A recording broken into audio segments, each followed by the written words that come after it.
This is VOA News via remote. I'm Tommy McNeil.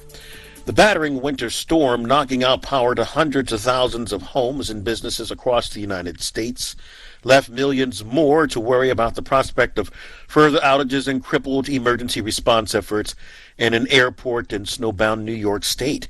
Across the country, officials have attributed at least 18 deaths to exposure, icy car crashes, and other effects of the storm, including 2 people who died in their homes outside Buffalo, New York, when emergency crews couldn't reach them amid historic blizzard conditions.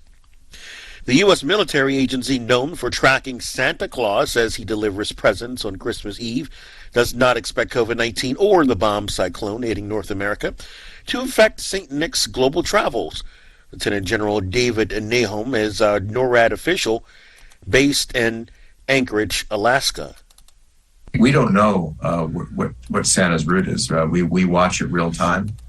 We pick them up with our surveillance systems, and very often we have fighters that sit alert, and very often we'll send fighters up there too, just to say hi and wave, and the pilots enjoy it. NORAD, the North American Aerospace Defense Command, is responsible for monitoring and defending the skies above North America. Agency this year plans to have about 1,500 volunteers working on Christmas Eve to field phone calls from children who want to know Santa's location and delivery schedule. Russia and shells continue to pummel the southern Ukraine city of Kherson on Saturday, killing at least 10 people, injuring 55 in the city that Moscow's troops were forced to abandon last month. Ukrainian President Volodymyr Zelensky, just back from his quick trip to Washington, posted photos of the wreckage on his social media accounts. This is VOA's News. The Taliban government on Saturday ordered all foreign and domestic non-governmental groups in Afghanistan to suspend employing women, allegedly because some women employees did not wear the Islamic headscarf correctly. They also separately banned women from attending religious classes at the mosque in the capital, Kabul.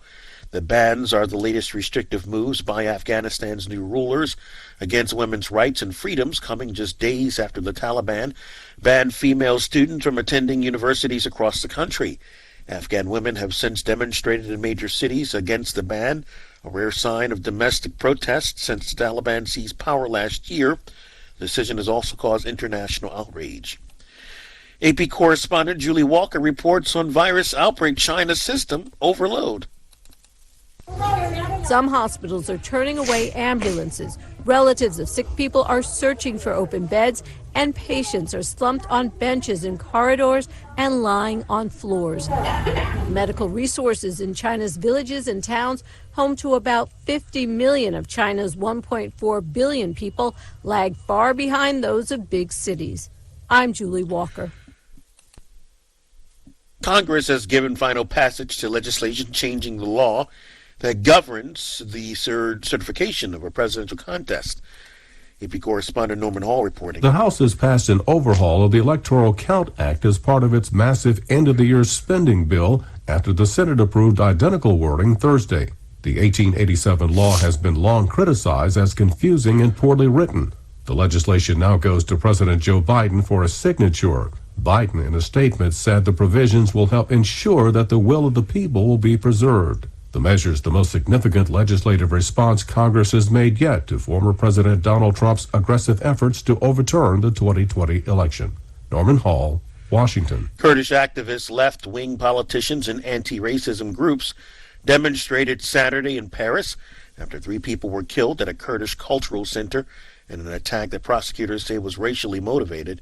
Shooting in a bustling neighborhood of central Paris also wounded 3 people and stirred up concerns about hate crimes against minority groups at a time when far-right voices have gained prominence in France and around Europe in recent years. The suspected attacker was wounded and is in custody. He's a 69-year-old Parisian who was charged last year with attacking migrants and was released earlier this month. He is facing potential charges of murder and attempted murder with a racial motive, according to the Paris prosecutor's office. Via remote, I'm Tommy McNeil, VOA News. Please subscribe, like, or comment. Thank you.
Thanks for watching.